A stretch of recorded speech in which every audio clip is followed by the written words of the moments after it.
Okay, hello everybody. It's Brandon Lee, Believe Art Designs. I've had a bunch of people asking me how I go about making my jewelry. I'm sure people do it mostly the same, and there's probably people who do it totally different. If you got better ideas of what I got going on here, just put them in the comments and let me know. First thing we'll do, we'll go over the little bit of supplies that I need to do this. One, I use crazy glue, and this is the gel kind. It's not just a liquid, it's a little bit of a gel kind. That's what I actually glue the painting onto the piece. Then I have this super clear hypo cement. It's for jewelry and like watch faces and crystals. This is super clear, so when it dries, it's perfectly clear. That's what I glue the glass on with. You'll need a pair of scissors that are good and sharp.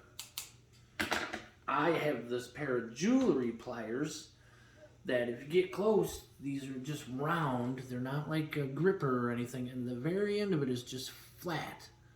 And I use that little flat end. I use a lot of them in different ways, but for what I'm about to do, I use just the part that's flat right in there. And then today what I'm going to do is I'm going to make this little turtle. And that turtle's going to turn into a keychain when we're done. So I got a little clasp, I got a little keychain ring, and then we got the glass. That'll go over the piece of artwork that I put in this turtle. So the first thing I do is I make a painting. Once I'm done with this painting, this is on a little cheap, free square 4" by 4" square piece of linoleum floor tiling from Home Depot.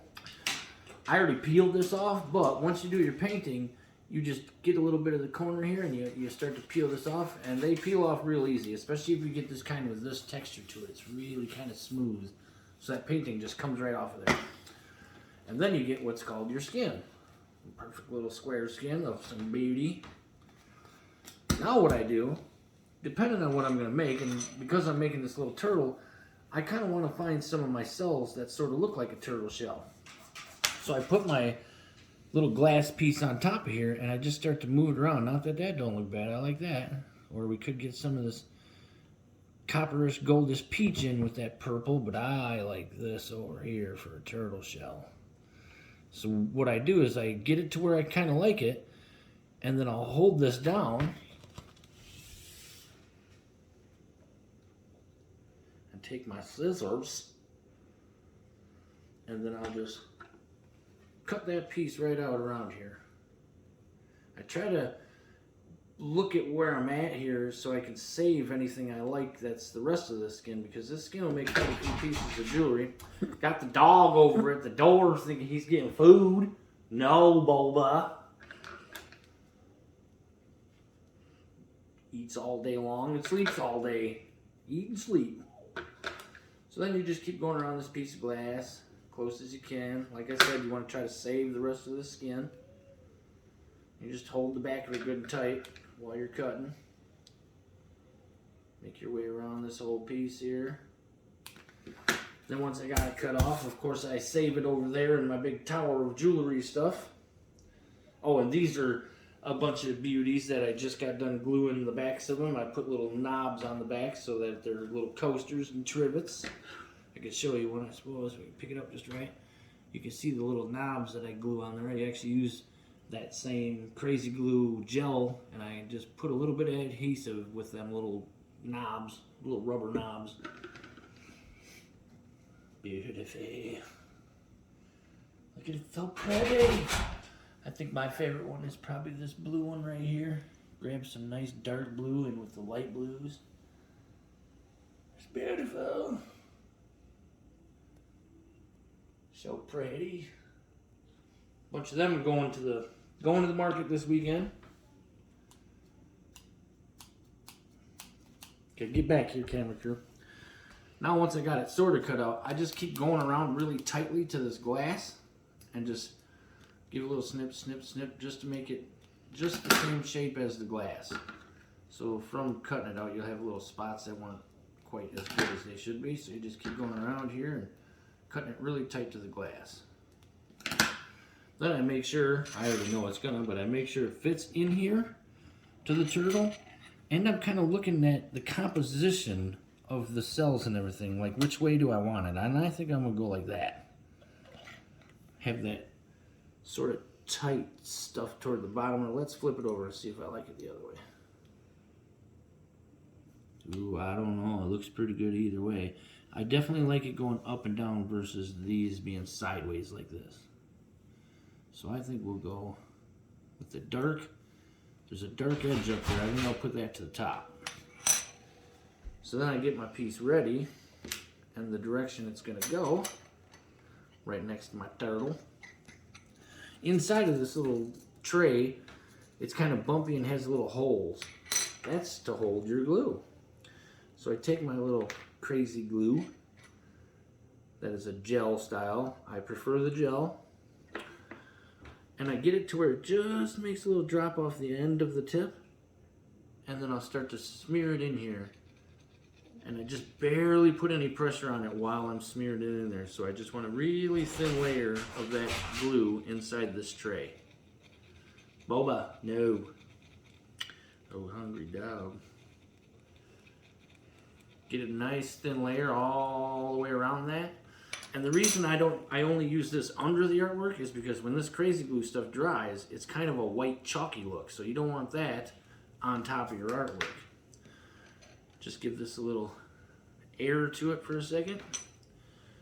Take this the way I wanted that color, so I have this like sort of dark ridge toward the top.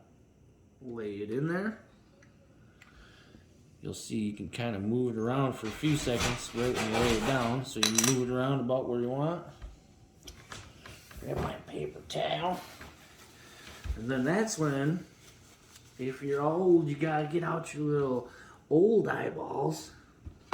And that's when I use that little flat piece to this jeweler pliers. You just push down on here, right on the very edges. And you're paying real close attention. Make sure you don't get any of that glue up on top of the artwork. You just want to get it pushed down carefully. And once I go around that edge like that, I just go in the middle with my finger and I give it a little smear. And then I'll literally, most of the time, let this dry for 10 minutes or so. It doesn't take long with that gel stuff. So what I'll do is I'll put you on pause. We'll come back when I'm gluing the glass. Now, once you've waited about 10 minutes or so, when I'm normally doing this, I'll do like 5, 10, however many pieces I'm doing at one time. Once that's dry in there, then I get this super clear. And I get this from Michael's, and I've seen it at Hobby Lobby, but I think the last few times I've gotten this one, it's been from Michael's. And when you open this, it's actually got a little needle. You can use that needle to do really precise stuff. You know, here, you can use that. But I'm not going to be using that for this. I can see it dripping out just a little bit already. So I'm going to put that right in the center. And then I make sure I get a layer across the entire surface of this. You don't want boba. You don't want any spot that doesn't at least have the glue, because when you push this glass in here, if there's no glue, you may end up with a bubble right there or a blank space, and you'll see that when it's dry and you won't like it. So I just make sure I get a good layer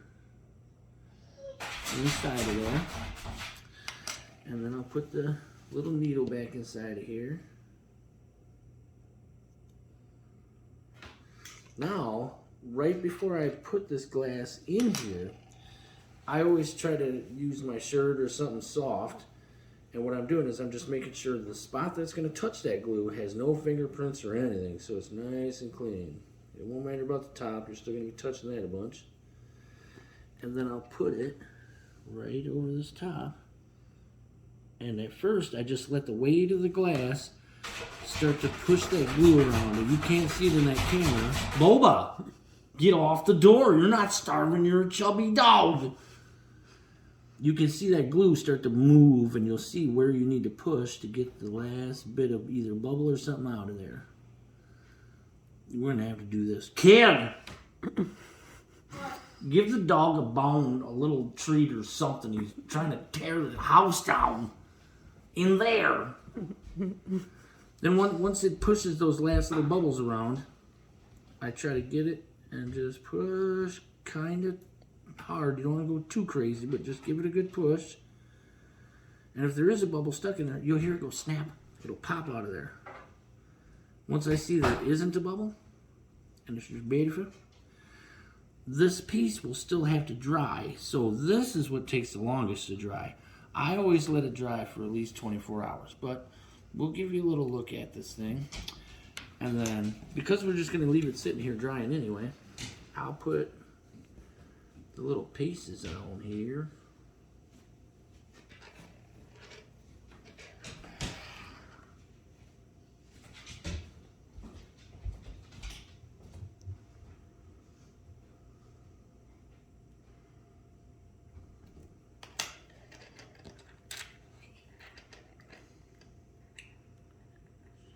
And this will make a little keychain or a zipper pull. Some people put it on the zipper of their coats or their shirts. And just make sure you push while you're messing with it here, just every now and then give it a little push down on the glass. Make sure you don't see any bubbles getting trapped in there.